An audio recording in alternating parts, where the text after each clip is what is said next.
르호보암 왕이 백성들의 말을 듣지 않고 결국 잘못된 선택을 함으로 말미암아 나라가 둘로 나눠지고 그 둘은 서로 대적이 되어서 전쟁을 일으키려 하는 그런 모습까지 가게 되는 것을 보게 됩니다.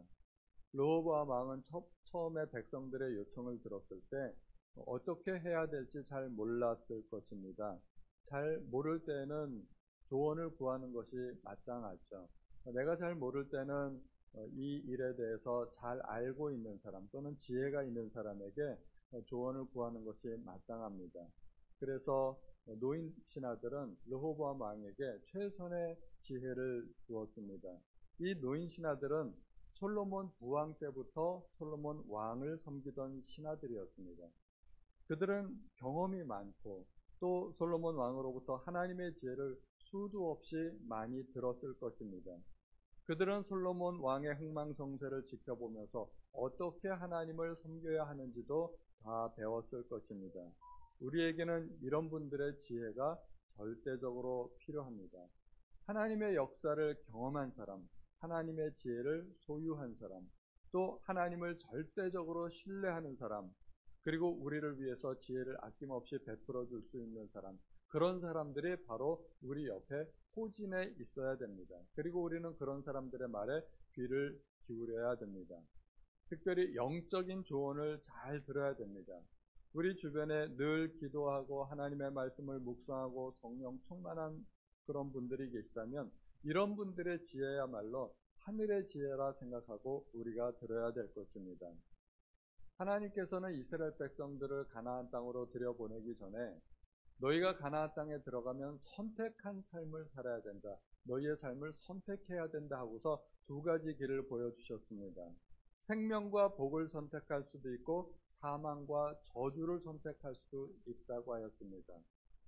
그런데 르호보암 왕이 노인의 지혜를 선택하면 그것은 생명과 복을 선택하는 것이요, 젊은 신하들의 조언을 선택하면 그것은 사망과 저주를 선택하는 것인데 결국은 잘못된 선택을 하고 말았습니다. 영적인 사람들의 지혜와 조언을 구해야 됩니다. 다윗을 우리가 생각해 보면 다윗은 신앙이 참 좋았던 사람입니다. 그런데 다윗의 신앙도 좋았지만 다윗의 신앙이 좋을 수밖에 없었던 이유 중에 하나가 그 주변에는 늘 하나님의 사람들이 옆에 있었기 때문입니다. 영적인 사람들이 옆에 있었습니다. 사독과 아비아달 같은 제사장이 있었고 선지자 나단과 갓 같은 사람들이 옆에 있었습니다. 그래서 다윗도 어떻게 해야 될지 모를 때 선지자들에게 조언을 구하면 선지자들이 늘 조언을 해 주었습니다. 지금 이렇게 하고 있으면 안 됩니다. 여기서 도망해야 됩니다. 뭐 이런 조언을 해 주었던 것이죠. 그리고 다윗이 잘못했을 때 따끔하게 책망을 해주던 그런 사람들도 있었던 것입니다. 그러므로 우리는 내가 신앙생활을 잘하는 것도 중요하지만 내 주변에 하나님의 사람들을 많이 두는 것이 중요합니다. 그런 분들과 교제하고 그런 분들의 조언을 많이 들으셔야 됩니다. 우리는 세상 사람들의 말에 귀를 기울이면 안 됩니다. 세상 사람들은 나름대로 여러 가지 이야기를 하겠지만 우리는 자꾸 그런 쪽의 이야기에 귀를 기울이다 보면 나도 모르게 어느새 내 생각과 사상이 그쪽으로 치우치게 됩니다. 우리는 영적인 사람들과 자꾸 교제하고 우리 스스로도 하나님의 말씀을 읽고 묵상하고 예배하고 그래서 어찌하든지 내 영혼의 주파수를 하나님께로 맞춰야 되는 것입니다. 내 영혼의 주파수가 자꾸 세상으로 향하게 되다 보면 그쪽으로 나의 모든 사상과 관심이 쏠리게 되고 그것이 옳은 것 같고 결국은 잘못 판단하게 되는 것입니다. 르호보암에게는 두 그룹의 조언자가 있었는데 노인 신하들과 젊은 신하들 아니겠습니까? 노인 신하들은 솔로몬 왕을 섬기던 신하들이었습니다. 어떻게 보면 르호보암 왕의 신하가 아니라고 말할 수가 있는 것이죠. 젊은 신하들은 어려서부터 함께 자란 사람들이라고 합니다. 르호보암이 누구와 더 친할까요? 누가 더 많은 시간을 보냈을까요? 누구의 말을 더 많이 들었겠습니까? 물론 르호보암 왕이 자기가 듣고 싶은 말을 들은 것도 사실이지만 사실은 함께 시간을 많이 보낸 사람은 젊은 신하들이라는 것입니다. 사람은 평소에 내가 많이 듣는 말에 영향을 받을 수밖에 없습니다. 그러므로 세상의 말에 귀를 기울이지 마시고 성경을 읽으시고 말씀을 묵상하기를 바랍니다. 오늘 본문을 통해서 세 가지로 저희가 말씀의 포인트를 적용해 봤는데요. 둘째는 부모의 신앙입니다. 우리가 오늘 본문을 통해서 반드시 알아야 될 사실이 하나 있는데, 르호보암 왕의 잘못된 선택은 이게 본인의 실수이기도 하지만 사실은 하나님의 징계였다는 것입니다. 르호보암이 잘못 선택했고 그에 대한 징계로 하나님께서 유다 왕국을 분열시키셨는데, 누구의 실수로 말미암은 징계인가? 이 근본 원인은 사실은 르호보암보다도 그 앞서 있는 솔로몬에게 있었다는 것입니다. 열왕기상 11장 11절에 보면 여호와께서 솔로몬에게 말씀하시되 내게 이러한 일이 있었고 또 내가 나의 언약과 내가 내게 명한 법도를 지키지 아니하였으니 내가 결단코 이 나라를 내게서 빼앗아 내 신복에게 주리라 말씀하고 계십니다. 놀랍게도 르호보암 왕의 잘못된 선택은 이미 예정된 하나님의 뜻이었고, 그 하나님의 징계는 솔로몬 왕의 잘못으로부터 비롯된 것이었다는 것입니다. 솔로몬이 젊은 시절에 이방의 여인들을 아내로 삼고 또 나이가 많아지면서 이방의 신들을 섬기게 됨에 따라서 하나님께서 징계를 내리신 것입니다. 그래서 하나님께서는 솔로몬에게서 나라를 빼앗아 그 신하에게 주시기 위해서 솔로몬에 대한 징계를 하셨는데, 그 아들 르호보암 때 이러한 일이 일어난 것입니다.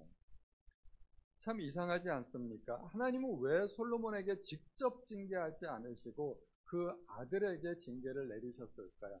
왜 솔로몬에게 직접 징계를 내리셔서 솔로몬 때 나라가 갈라지게 하지 않으셨을까요? 성경에서는 이것에 대한 해답도 주고 계십니다. 그 뒤이어서 11장 12절에 보면 그러나 내 아버지 다윗을 위하여 내 세대에는 이 일을 행하지 아니하고 내 아들의 손에서 빼앗으려니와. 다시 말하면 다윗은 전심으로 하나님을 구하고 찾았기 때문에 다윗 덕분에 그 아들 솔로몬은 자기가 잘못했지만 그 징계를 직접 받지 않을 수 있었다는 것입니다. 그리고 솔로몬의 방탕과 죄로 말미암아 그 아들 때에 가서 또 르호보암이 나라가 둘쪽나는 징계를 받게 되었다는 것입니다. 이것을 정리해보면 다윗은 신앙생활을 잘했기 때문에 그 아들 솔로몬이 복을 받았고, 솔로몬은 신앙생활을 잘못했기 때문에 또 그 아들이 징계를 받았다는 것입니다. 우리가 성경에 보면 이러한 예가 종종 나오는 것을 볼 수 있습니다. 부모가 신앙생활을 잘하면 자녀 때에 가서 복을 받고, 부모가 하나님을 거역하고 떠나게 되면 자녀가 하나님의 징계를 받을 수 있다는 것입니다. 성경에 나오는 대표적인 믿음의 여인 한나가 있습니다. 한나는 정말 자식이 없어서 불우한 여인이었는데 하나님만 전심으로 찾고 구했더니 하나님께서 자식의 복을 주셨을 뿐만 아니라 사무엘 선지자라는 놀라운 하나님의 사람을 탄생하게 했습니다. 사무엘이 당연히 신앙이 좋았습니다. 당연히 신앙이 좋았지만 저는 그것을 한나의 기도 덕분이라고 생각을 합니다. 한나는 엘리 제사장 밑에서 자랐는데 뭐 영적인 그렇게 큰 영향을 받을 만한 환경이 아니었습니다. 그러나 어머니 한나가 늘 하나님 앞에 기도하고 하나님을 구함으로 말미암아 이 아들 사무엘은 한 나라 한 시대를 이끄는 위대한 선지자가 되었던 것입니다. 노아의 세 아들이 있습니다. 셈과 야벳은 그 자손들이 복을 받았고, 함은 노아에게 잘못을 저지름으로 말미암아 그 또 자손들이 저주를 받는 사건이 나타나게 됩니다. 그래서 하나님의 축복과 저주는 당대에서만 그치는 것이 아니라 자녀들에게 영향을 끼칠 수 있다는 것입니다. 물론 본인의 신앙이 가장 중요하죠. 그러나 부모의 신앙도 중요하다는 것입니다. 부모가 잘못했어도 당연히 자녀 때에 가서 회개하고 돌이키면 자녀 때에 복을 받을 수 있을 것입니다. 또 반대로 부모가 아무리 잘했어도 자녀가 잘못하면 그 자녀를 징계를 받을 것입니다. 르호보암의 경우는 솔로몬 아버지도 잘못했고 르호보암 본인도 어리석었기 때문에 그 그 하나님의 징계가 돌이켜지질 않고 그 대가를 받게 되는 것입니다. 그러므로 우리가 자녀와 후손을 위해서 부모로서 할 수 있는 가장 좋은 일이 있다면 우리 자신이 신앙생활을 잘 하는 것입니다. 우리가 신앙생활을 잘하면 우리의 자녀가 복을 받게 되고, 우리가 신앙생활을 엉망으로 하면 우리의 자녀가 화를 당할 수 있다는 것입니다. 자녀를 명문대에 보내고 자녀를 위해 많은 유산을 남겨주는 것도 좋지만, 정말 우리가 자녀를 위해서 할 수 있는 가장 좋은 일이 있다면 우리가 하나님 앞에 예배자가 되고 우리가 하나님 앞에 기도하는 사람이 되는 것입니다. 신명기 28장에 보면 하나님의 말씀을 듣고 순종하면 내 몸의 소생만 복을 받을 뿐 아니라 심지어 짐승의 새끼까지도 복을 받는다고 합니다. 반면 하나님의 말씀을 순종하지 아니하면 내 몸의 소생도 저주를 받겠지만 심지어 우양의 새끼까지도 저주를 받을 것이라고 말씀하고 있습니다. 그리고 자녀를 다른 민족에게 빼앗기고 포로로 사로잡힐 것을 신명기 28장에 말씀하고 있습니다. 그러니까 우리가 부모로서 신앙생활을 잘하는 것이 우리의 자녀들의 복을 위해서 얼마나 중요한지 알 수 없습니다. 영적인 면도 그렇지만 우리가 인간적으로 볼 때 교육적인 차원에서도 똑같습니다. 우리가 자녀를 잘 가르치기 이전에 우리가 신앙생활을 잘 하게 되면 자녀들이 보고 배운다는 것입니다. 우리는 자녀들에게 말로써 가르칩니다. 그러나 말로써 가르치는 것은 아무 효험이 없습니다. 아이들은 들은 대로 말하고 보는 대로 행동한다고 이야기합니다. 우리가 신앙생활은 잘 하지 않으면서 아이들에게 교회 열심히 나가야 된다, 기도 열심히 해라, 그리고 성경 열심히 읽어라, 훌륭한 사람이 되어라, 아무 소용이 없다는 것입니다.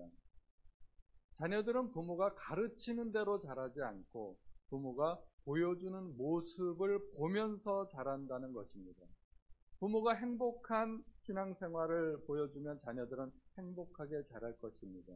부모가 기도하는 모습을 보여주면 자녀는 기도하는 자녀로 자라게 될 것입니다.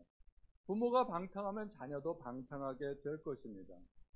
통계학적으로 보면 알코올 중독 부모 밑에서 자란 자녀들이 알코올 중독에 걸릴 확률이 훨씬 높다고 합니다.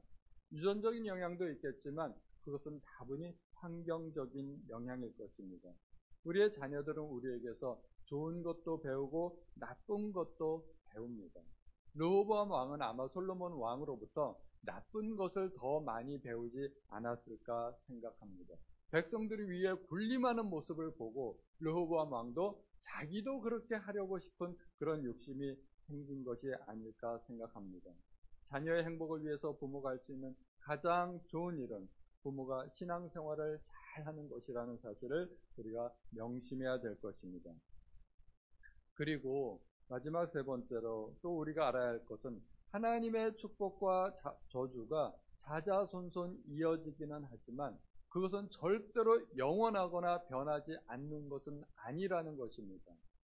하나님께서 복을 주시되 신앙생활을 잘하면 자손 1000대까지 복을 받게 하시고 하나님께서 저주를 내리시면 자손 3, 4대까지 저주를 내리신다고 말씀하셨는데 그것은 결코 영원한 것도 아니고 변할 수 없는 그런 정해진 운명 같은 것도 아니라는 것입니다. 르호보암 왕의 잘못된 선택은 비록 솔로몬 왕의 배도에 대한 하나님의 형벌이었지만 전적으로 그렇다고 솔로몬 왕의 잘못만은 아니라는 것입니다. 유다 왕국이 분열된 것은 분명히 르호보암 왕의 잘못도 있습니다. 본인도 잘못 선택했기 때문에 그 잘못에 대한 대가를 받는 것입니다. 저는 만약이라는 생각을 자주 하는데요. 만약에 르호보암 왕이 전적으로 하나님만을 신뢰하고 하나님만을 따르기로 작정하고 올바른 선택을 했더라면 그래도 나라가 갈리었을까? 그렇지 않았을 거라는 생각을 하게 됩니다. 비록 솔로몬 왕의 저주를 내리셨지만 하나님께서는 그 형벌을 보류하실 수도 있고 또는 취소하실 수도 있다는 생각을 하게 됩니다.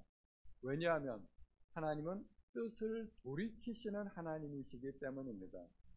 하나님께서는 선지자 사무엘을 통해서 다윗에게 그 나라가 영원하리라고 약속해 주셨습니다. 하나님의 첫 번째 약속은 그것이죠. 내 나라가 형통하고 영원할 것이다. 그래서 사무엘하 7장 17절에 보면 내 집과 내 나라가 내 앞에서 영원히 보존되고 내 위가 영원히 견고하리라 하셨다 하라. 이게 사무엘 선지자를 통해서 주신 약속이었습니다. 분명히 하나님은 그 나라가 영원하리라고 말씀해 주셨는데 그 나라가 쪼개지지 않았습니까? 하나님의 뜻이 변경된 것입니다. 그리고 다윗 이후에 계속된 왕들의 범죄로 말미암아 이스라엘은 아수르와 바벨론에 의해서 나라가 망하고 포로로 끌려가는 상황을 우리가 보게 됩니다. 하나님은 분명히 그 나라가 영원하리라고 약속하셨는데 후손들이 잘못하니까 그 약속이 계속되지를 않더라는 것입니다. 또 반대 상황도 있습니다. 하나님께서 멸망하기로 한 민족이나 백성이 있을지라도 그 백성이 회개하고 하나님 앞에 돌아오면 하나님은 뜻을 돌이키사 징계하지 않으신다는 것입니다. 니느웨가 그랬죠. 요나의 전도를 듣고 니느웨는 돌이켰습니다. 그리고 회개했습니다. 결국 어떻게 됐나요? 요나서의 말씀을 보면 하나님이 그들의 행한 것, 곧 그 악한 길에서 돌이켜 떠난 것을 감찰하시고 뜻을 돌이키사 그들에게 내리라 말씀하신 재앙을 내리지 아니하셨다고 말씀하고 있습니다. 소돔과 고모라도 하나님께서 멸망하기로 작정하셨지만 아브라함의 요청대로 만약에 소돔과 고모라에 의인이 10명만 있었으면 소돔과 고모라는 멸망하지 않았을 것입니다. 또 출애굽 이후에 모세가 시내산에서 10계명을 받고 있었을 때 백성들은 산 아래서 금송아지를 섬기고 있었습니다.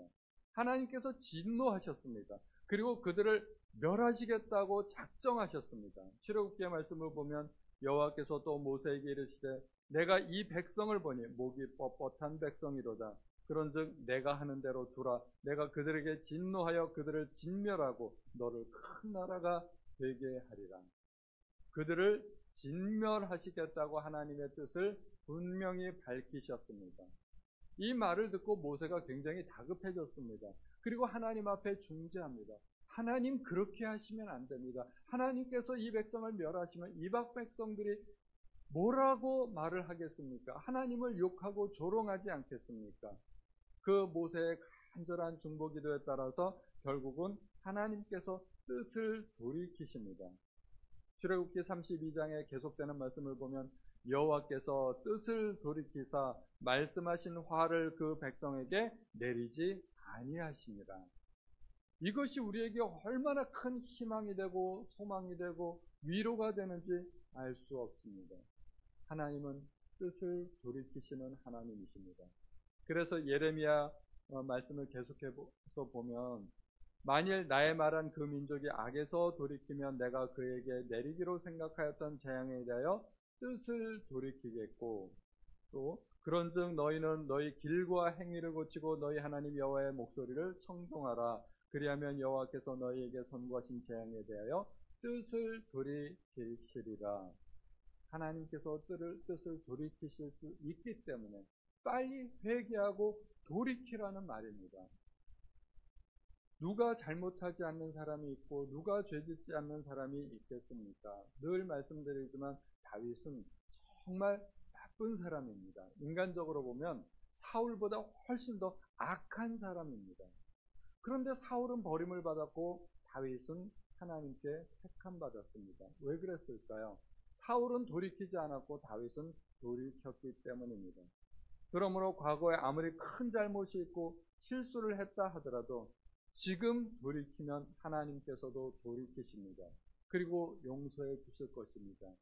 하나님은 탕자의 아버지이십니다. 날마다 대문 밖에 나와서 탕자를 기다리는 그 아버지의 모습이 우리 하나님이십니다. 탕자가 집 나갔고 그리고 허랑방탕했고 아버지의 재산을 다 갖고 갔지만 그래도 아버지는 탕자가 돌이키기를 기다리시고 돌이키기만 한다면 언제든지 받아주실 준비가 되어 있는 그 아버지가 우리 하나님이시라는 것입니다. 또 한편으로 우리가 반대로 경고의 메시지를 받아야 됩니다. 내가 과거에 아무리 신앙생활을 잘했어도 내가 지금 잘못하면 하나님께서는 그것도 돌이키실 수 있다는 것입니다. 하나님께서 나에게 복을 주시기로 작정하고 하나님께서 나를 형통한 길로 인도하시고 계시지만, 그런데 내가 솔로몬 왕처럼 배도하고 교만하고 잘못을 저지른다면 하나님께서 예정하신 복과 그 모든 형통의 길도 하나님께서 그것도 돌이키실 수 있다는 것입니다. 그러므로 우리는 늘 깨어있어 조심해야 됩니다. 우리의 부모가 신앙생활을 잘했다고 안심하고 있을 수는 없습니다. 우리 아버지가, 우리 어머니가 신앙생활을 그렇게 잘했는데 내가 그 복을 받겠지. 천만의 말씀입니다. 나도 잘해야 됩니다. 내가 잘못하면 돌이켜집니다. 또 반대로 우리 부모님이 우상 숭배하고 신앙이 없었고 세상적으로 그렇게 살다가 결국은 그렇게 망했는데 그러면 내가 그 저주를 이어받겠구나? 절대로 그렇지 않습니다. 내가 잘하면 괜찮습니다. 내가 잘하면 하나님께서는 나에게 복을 주실 것입니다. 하나님은 선하신 분이십니다. 내가 신앙생활을 잘하면 하나님께서는 틀림없이 선한 길로 인도해 주실 것입니다. 결론적으로 모든 길은 신앙으로 통합니다. 모든 길은 하나님이 좌우하십니다. 내 삶의 문제를 우리는 신앙으로 해결할 수 있습니다. 그리고 우리 자녀의 앞날의 문제도 내 신앙이 지대한 영향을 미칠 수 있다는 생각을 가지고 우리는 늘 하나님 앞에 기도하시는 부모가 되시기를 바랍니다. 저는 우리가 이번 일주일 동안 특별 새벽 예배를 갖지만 이 특별 새벽 예배가 끝난 이후에도 계속해서 새벽에 나와서 하나님 앞에 기도하시고 자녀들을 위해서 간절히 하나님 앞에 간구하시는 우리 성도님들이 되시기를 바랍니다. 하나님의 길을 따르는 것은 모든 그리스도인들이 문제를 해결하는 또한 자녀들을 위한 유일한 방법이라는 사실을 명심하시기를 우리가 기억하시기 바랍니다.